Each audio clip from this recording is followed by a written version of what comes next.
दरम्यान राजस्थानच्या जैसलमेर मधील हनुमान चौकातील सर्व दुकानं रात्री 9 वाजेपर्यंत सुरू राहणार। अनेक दिवसांपासून होत आलेल्या ब्लॅकआउटमुळे दुकानदारांच्या व्यवसायावर परिणाम झालाय। मात्र काल आणि आज परिस्थिती पूर्वपदावर येत असल्याचं चित्र पाहायला मिळतंय।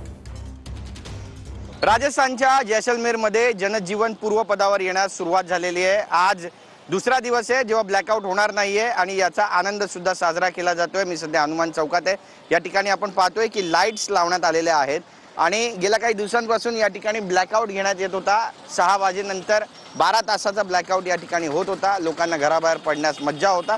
मात्र आज परिस्थिती सर्वसामान्य चौकामध्ये फिरताना त्यासोबतच चहाचा आस्वाद घेताना बरेच लोक या ठिकाणी या चौकामध्ये हिंडताना त्यासोबतच राजकीय चर्चा करताना पाहायला मिळतात। इथे असलेल्या महाराष्ट्रातून राजस्थानमध्ये स्थायिक झालेल्या काही व्यावसायिकांशी बोलणार आहोत। आप इधर आ जाइए। काय नाव आहे तुमचं? जितेंद्र। मराठी येते बोलता तुम्ही? येते की मराठी। काय बोला, काय कसं वाटतं इथे राजस्थानमध्ये? भीती वाटते जास्त की महाराष्ट्रामध्ये होते तेच बरे होते? नाही नाही, इथे एकदम बॉर्डरच्या एकदम निकट आहे ते म्हणून भीती तर वाटतंय। छान आहे, इकडे पण तिकडे पण। काहीतरी उडत गेलं, सगळे पाहत होते, काय आहे नेमकं आहे? आता काय माहिती काय गेले एवढं, आम्ही पण बघितले काय गेले ते माहित नाही एवढं। तुम्ही सुद्धा महाराष्ट्रातून या ठिकाणी स्थायिक झाला अशी माहिती आहे, खरं आहे काय?